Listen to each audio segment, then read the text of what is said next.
What's going on, everybody? Mark here with the Science of Fishing. I'm here with Jonathan from Deep Apnea, and we're going to talk all things free diving, spear fishing, and everything that you need to do to be able to get a good pair of these fins. You've landed on CCO's The Science of Fishing, where passion meets precision.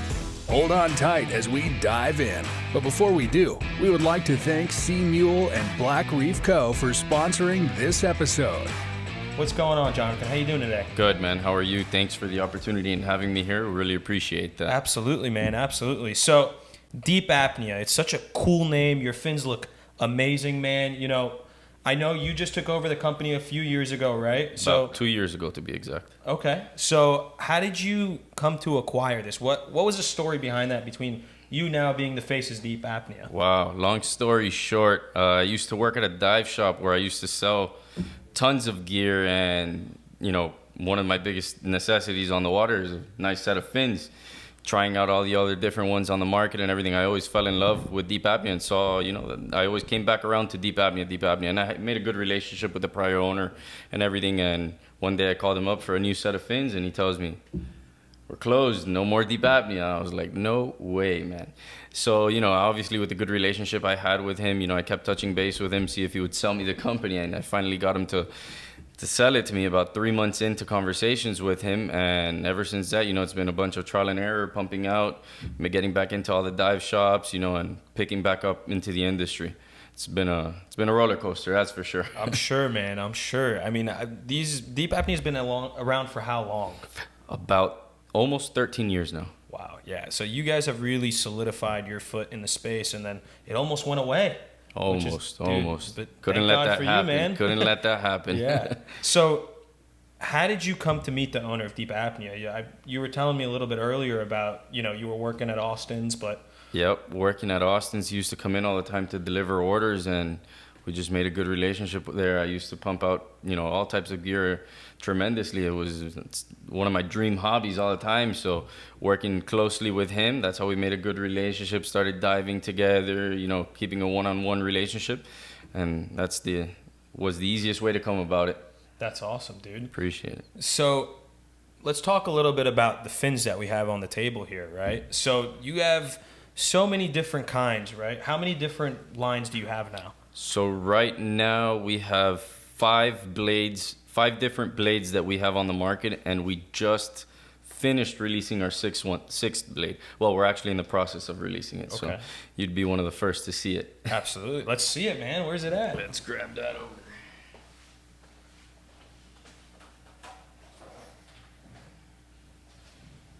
There we go. You bad boy. That's cool, man. This thing's sweet. So what's different about this one than the other ones? I mean, I can see the carbon's a lot thicker, The carbon weaving right? is different. Yeah, the carbon weaving is definitely different. The way that it's laminated is different as well. It's a way bigger improvement on the materials that are used in this fin. It's high quality aerospace T700 carbon in order to reach the maximum potential and endurance of the fin, dude. So yeah, definitely a step up from all our other fins. Obviously a little more pricey, but definitely one worth getting. That's absolutely awesome, man. This thing looks sweet.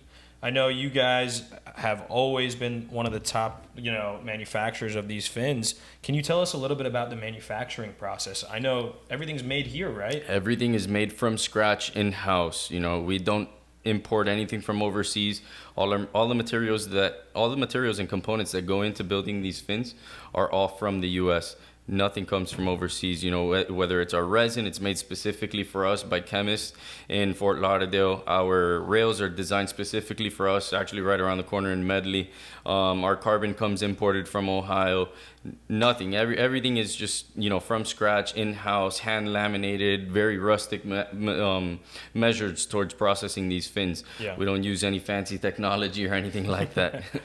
So can you walk us through kind of like a rough sketch of what the manufacturing process is? So we have laser-edged stainless molds where each layer of carbon gets laid over it and laminated with resin one by one. For example, the blue ones, the quadraxles, which are our flagship fin, that medium stiffness blade right there contains about 8 to 9 layers of carbon inside. Each layer is hand laminated one by one, and then it gets sealed in the mold and pressed in a 20-ton hydraulic press. Wow. Sits there for a few hours until it's ready and cured, and then it's cut out, no CNC or anything, hand cut, edged, and sanded down. Wow, man. And you're doing all this out of Kendall, right? Out of right Kendall, here in Miami. Kendall, Miami, Florida. That's awesome, man. That's great. So for the people that are kind of getting into diving, what's the difference, between this type of fin where it's a little bit coming out of the rails versus a fin that comes in like this beveled? So for a diver who's typically going to be diving shallow water, more banging up against the rocks and stuff, they're always going to want a little more protection, which comes with having the rails extended all the way to the very end. That's going to protect the carbon a lot. It's going to make sure there's no chipping or any, bumps or cracks on the blade. Aside from that, our typical free divers, they're always going to want a fin that portrays the water a lot better and a lot smoother through the surface of the fin. Right. So that's where the different style cutouts come into play. So the spear fisherman isn't going to get a fin like this that comes out because they're going to be down there with the exactly. coral. A deeper diver might, but someone who's shallow water diving is going to want something with a little more protection in the front. That's for a fact. That's awesome, man. So for someone diving and starting out diving, to particularly spear fishing, we're on the science of fishing, which fin of yours do you recommend? I see there's 3 different ones here. Well, we have here our biaxles, which are our entry-level carbon fin. It contains 100% carbon fiber, just with a little more economical version in order to apply it to a wider application of people. Someone who wants to start out, wants to see how they like the sport, and don't want to spend the money on getting a Quadrax or an Elite or something like that. That's a great entry-level carbon fin. Sure. Then they have to think about the application as well. Are they going to be shallow water diving? Do they want to do blue water? Are they going to be a little bit deeper dives? That's going to alter a lot in your choosing and your decision on what fin to use. But definitely a biaxial would be a great entry-level carbon fin. I gotcha. So for someone that's a little bit more experienced, but they need help, can they come to you? Of course, without a doubt. We're open to the public 24/7. They can come directly to me, or any local dive shop would be more than glad to answer any questions for anybody. That's great to hear, man. So a little bit, more about the Deep Apnea brand and you in particular. Are you a spear fisherman yourself? I am a spear fisherman myself. Been doing this for as long as I can remember. And you obviously rock your fins, right? Oh, yes. That's sweet, man. So how deep can you dive? Well, deepest I've ever shot a fish at was about 105 last year. Wow. And that's just free diving? Free diving. Just strict free diving. How was that? What'd you shoot, man? Shot a black grouper in 105. How big was it? 25 pounds. Wow, dude. That must have been a wrestling match to get it up. Oh, yeah, that's where our fins come into play. The way our fins are designed, they're specifically made to be able to fight fish off the bottom without a problem. They're designed to bring you back up to the surface safely without any issues. That's awesome, dude. So when you're down there, what's going through your mind when you shot that fish? It's a whole other world, dude. Yeah. You're in a completely other world, just distracted completely. You're focused on your prey, just making sure that you get a nice clean shot on them, and then making sure you do everything right to be able to get back up safely. Safety is the most important factor in anything, in spearfishing, free diving, whatever you're doing. Right. Where was this? Was this down in Miami? Key Largo. Key Largo. In Key Largo. Okay, that's cool. And were you diving a wreck, or what were you diving? No, just diving an edge. Nice drop off. So he was just hanging out over there. Yeah, just hanging out. Hanging out, crystal clear waters. Days like anyone dreams of. That's pretty sweet, man. So when you come to make these fins, what goes into it, and how do you make sure that you're being the most, the best for the environment, how you're making sure that these fins are top quality, top notch for everybody, while also maintaining, ethical standards and everything? So a lot of study goes behind making each one of these fins. We research a lot into what products are going to be the most successful for us, what products can give us any rejection, the way that we design these products and laminate them, that all goes into play on making an efficient and well-designed product to accommodate for all the spear fishermen or free divers in the industry. We focus a lot on making a durable fin, and durability is key. Performance is key in any of these fins, and most important thing that we do is we don't have any fancy fancy machinery or robots testing out our fins. We put them, through the brutal wear and tear of commercial divers, putting them 4 or 5 days a week on the water and making sure that they take the wear and tear needed in order to see how durable this fin is going to come out to. Right. Then that's, of course, before any release into the market. Sure. So they're tested and tried and trued with the commercial guys too, huh? Yeah. Most of the commercial spear fishermen in the Florida Keys, they all rock deep apneas, and we're extremely proud of it. And we're happy to support them as well. They do this for a living on a daily basis, so this is crucial to them. So you're always getting fins to get serviced. Oh, and yes. Chips and stuff. Rails repaired, whatever you name it. That's great, man. So you also have some other notable people outside of the commercial industry that's rocking these, right? You just sponsored Team USA, right? Women's Team USA, we just sponsored them. Now they're actually headed towards Spain. Yeah. Hopefully they take that win. We don't see why not. They got a great team of divers, and we don't see another reason for them not to come back with number one. Yeah, man. Hopefully when this podcast airs, they would have come back already. And Hopefully. Fingers crossed for you guys. Joe Fernandez, shout out to you, man. Yep. For sure. Thanks, Joe. Absolutely. So let's talk about you a little bit, right? How did you get into the whole spearfishing scene? How did you get into free diving? And what makes you so passionate about this type of, fishing? It's way different. It's not traditional rod and reel. This is hunting. You're sitting there. You're stalking. You get to hunt and stalk your own prey. Yeah. It's not wait till a fish comes and bites the lure. And, Right. I'm a rod and reel fisherman myself as well. Yeah. But definitely spearfishing was what caught my attention, dude. My family's been doing this all their lives. My dad especially, he's done this for a living most of his life. Really?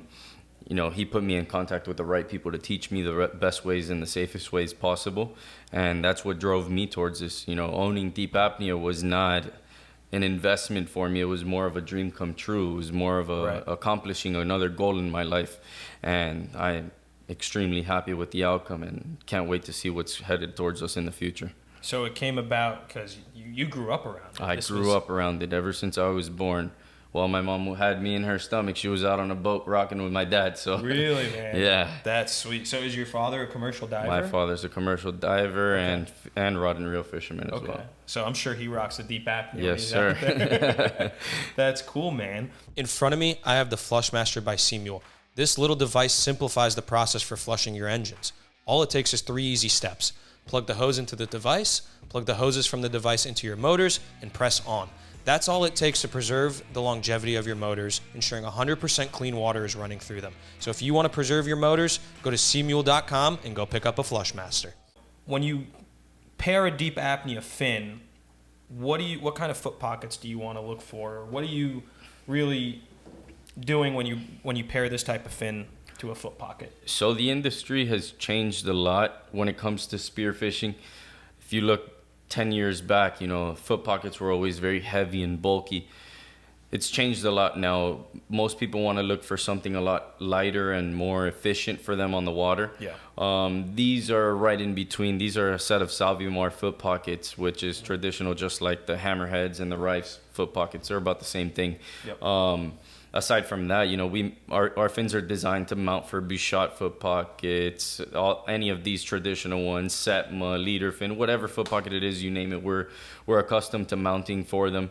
And it's just all about your application. What you want to do with the fin, that's where it's going to take you to choose what foot pocket you want to go with. But most importantly, what's most comfortable for you. That's key.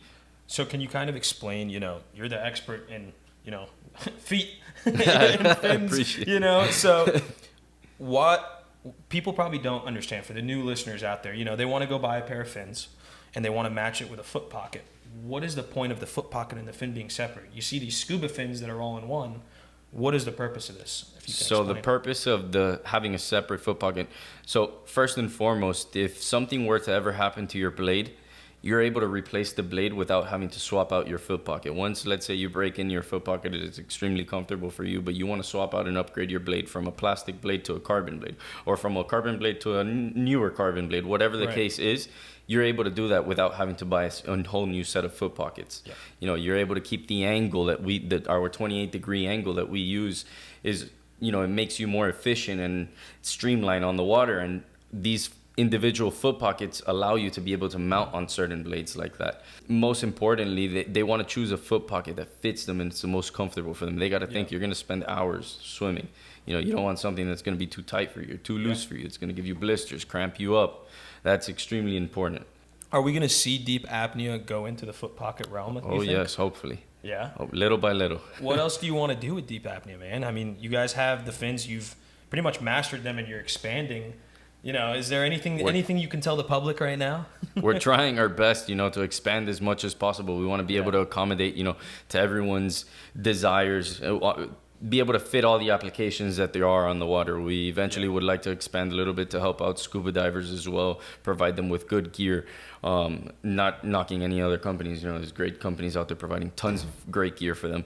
But, you know, we'd definitely like to expand, you know, wetsuits, masks. We'd love to have a full lineup. That's our goal. A whole deep apnea A whole lineup. deep apnea lineup. That's going to be cool, That's man. definitely our goal. That's sweet, dude. So you as a spear fisherman, right? You've tried and tested everything. Is there a place in the world that you have speared or want to spear that has really piqued your interest? That, you know, I'd love to be able to dive all around the world. Yeah. Time is definitely difficult, but if I had the opportunity to go somewhere right now, it would most definitely be Fiji. Really? Yeah, dying to go to Fiji, man. What's Just over there, man, for the listeners that don't got know? big doggies, big dogtooth tuna, big wahoo. It's Yeah. crazy, man. Big pelagics out there. That's what we're dying to get out after. You know, I got a good buddy of mine that just came back from a crazy trip over there, and Really? it's insane. He killed it? Oh, crushed. What'd he get on over there? 100+ pound wahoo. You know, you got Whoa. gigantic record-setting dogtooth tuna. It's ridiculous, dude. It's That's nuts, man. a spear fisherman's dream. Yeah, absolutely. Do Yeah. you do a lot of blue water diving yourself? I do, especially here in the Florida Keys. Okay. So you do a lot of the Wahoo dives out Oh, in Key yeah. West and all that? Yeah, we do a whole ton of blue water diving, man. What's the biggest fish you shot, man?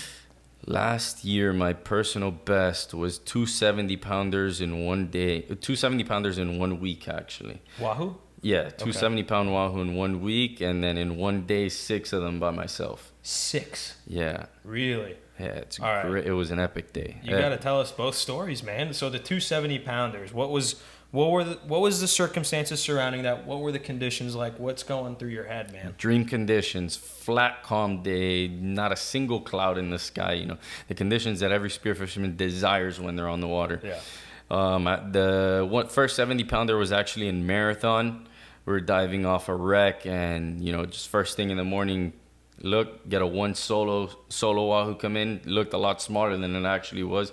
Put a great holding shot into it, and when we put it on the boat, it was just way bigger than I imagined. And then my second 70 pounder was actually in Key West.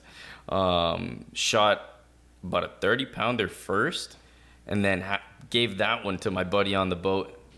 Boom, 70 pounder just rolls right up. Had Whoa. the second gun right there, loaded, ready to go. Put a great stone shot in it, and then shot the 50 pounder that came with it as well. Jeez, it was man. a dream day. That's incredible. Yeah. Wow. Hopefully this year's as good. Let's see. Yeah, man. So for those listening, when's a peak Wahoo season? When are you getting down in the Keys and doing that? Peak wahoo season, I'd say is peak. You know, you get it at the beginning of season, which is that November, December area, and then you get January, February. You get a whole ton of them rolling in. It just depends when they roll in this year, but typically those would be your best months to get out there. As soon as that water starts to get a little cold and you get those full moons in, get out there. They're out there. Okay. That sounds good, man. I got to get out there with you, bro. 100%, I'd love dude. to Let's get do down it. there, man. It's a dream of mine Let's to shoot a do Wahoo, it. dude. It's a dream of many people, dude. It's so amazing. What an experience shooting wahoo.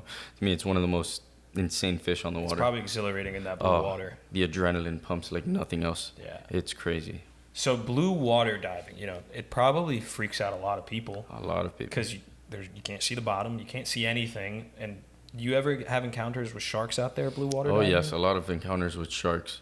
The shark population has definitely increased a lot here in the Florida Keys and Miami.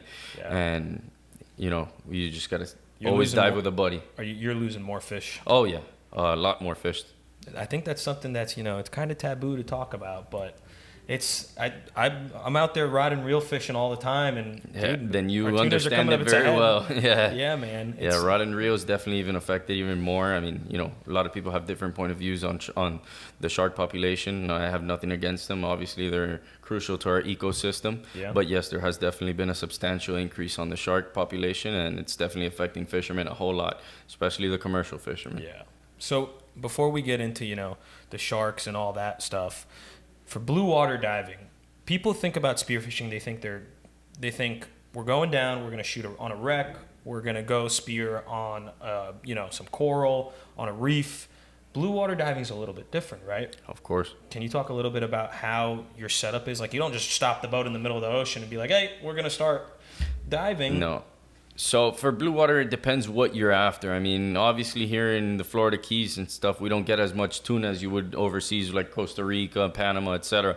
But here in the Florida Keys, when you're blue water diving, you're mainly either diving towards pelagics like Wahoo, you got mahi, different types of jacks and all that stuff. But when it comes to Wahoo, for example, you don't necessarily look for anything in specific, you could say, but you definitely do look for, where nice bait is, especially on the edges, anywhere from like about 80 to 120. That drop off right there is beautiful for Wahoo, especially when all the bait rolls up. Yeah. They are hungry fish. They're always on the move, so they do come after that bait. Over some wrecks as well in the Florida Keys, they definitely swim over those wrecks. When it comes to mahi, you look more for the seaweed patches. Hop into the seaweed patches, chum them with live bait. You get all those mahi roll up on you. Choose your biggest one. That's the art of spearfishing. You get to select your prey. That's awesome, man. Yeah. So when you're going for the Wahoo, though, are you guys chumming the water? Sometimes we chum the water. You have to be careful. It does bring in sharks. Yeah. But we do chum the water. We use flashers, live bait sometimes. You maybe have somebody on the boat, with a rod and reel. That definitely brings them in a little bit of, a Right. flashy lure or whatever it is. But yeah, it just depends. The conditions just have to be right, man. Yeah, They're the type of fish that you close your eyes, there's nothing there. You open them, boom, they're right there. And are you fishing around the moons at all? Yes, definitely. Definitely the moons do affect it a lot. Yeah. The full moon and the few days after that are typically great. That can change any minute, any day. Yeah. But typically those moons, they definitely pump in those fish. Is there a time, that's better, morning, night, high tide, slack tide? I'd peak, say definitely in the morning. When you have that outgoing tide, that affects it a little bit. That incoming tide is definitely the best. Yeah. Current can't be too strong. Can't be no current either. Late in the afternoon, typically you can crush it late in the afternoon. Yeah. But when that sun's coming out, it's something that just brings them in, dude. Yeah. Definitely. Wow. Okay. Good to know. So if you guys are getting out there, around the full moon, you guys got to link up with the tides, and you guys got to try to time it right and get out there on a flat day. Timing is key. Definitely. Flat day. Yeah. Flat day. When on a rougher day, you're gonna get those wahoo to swim a little bit lower in the water column, making them harder to see. Visibility has to be clear as well. If not, very difficult to see them. All the conditions have to line Yeah, up. conditions have to line up. If not, it makes it a very difficult fish. And I guess that's why it's one of the most sought after fish for spear fishermen. For sure, man. So going back to the shark thing, and not talking about them in a poor way, but kind of in a good way. Have you ever shot cobia off any bull sharks or anything Of course. like that? That's definitely a crazy experience. Can you tell us a little bit about that, man? Up in Jupiter, you get a lot of cobia diving off the bull sharks, Yeah. and that's definitely an experience. It makes it your just one adrenaline shark, pump. or No, is it just- man, you get schools of sharks and 30, 40 cobias off of them. You got to pump down there and shoot them. Also in the towers in the Gulf, any structure in the Gulf, you'll typically have those sharks swimming around. There's schools of cobia swimming around, but yeah, it's definitely a crazy experience Do shooting the off sharks those sharks. ever react when you shoot one of the cobia off them? It's a hit or miss with them, Sometimes you shoot and they just flinch off. Sometimes you shoot and they come right at you, but it's a hit or miss with them. But they live in such a symbiotic way. Yeah, it's they don't crazy. mess with each they other. don't mess with each other. No one understands that. Yeah. But it's just the way that they are. Yeah, man. Well, speaking of scary creatures to swim with, what about those killer whales, dude? Oh, yeah, that must be a nice experience to see them. It's probably an experience to see them, bro. Dude, I would crap my pants. I agree. I agree. I think that'd be my last day on the water. Yeah, dude. Where have they been seeing him? Key Largo, right? Key Largo, if I'm not mistaken. I think they saw him here in Miami now too. Have they been messing with the divers? I haven't heard. Not that I've heard of. I think they're out too deep for the divers to see them. But Yeah. shit, we have enough with sharks, man. Yeah, man. We don't need killer whales now. Yeah, man. That's crazy, dude. But, Yeah. all right, man. Well, dude, it was a pleasure having you here. It was a great opportunity. You know, you inviting us over. More than glad to be here, and For sure. we see you crushing it, and we're proud of that. I appreciate it, man. I mean, I gotta start rocking Deep Apnea now. Without only. a doubt. Without a doubt. We appreciate that. We'll love get it, you man. set up. For sure, dude. For sure. Well, guys, you guys got to go check out Jonathan and Deep Apnea. They're down local in Miami. All their stuff comes from the United States. All the components in it. They're the best out there, guys. Check them out. Thanks for joining us on CCO's The Science of Fishing. We hope that this episode was helpful and you learned something for the next time you're wetting a line. Before we cast off, a special thanks to our sponsors, Sea Mule and Black Reef Co. Stay hooked by following us on social media at Science of Fishing and hitting the subscribe button. And if you know someone who'd enjoy this, don't hesitate to share. Until we meet again, catch 'em up.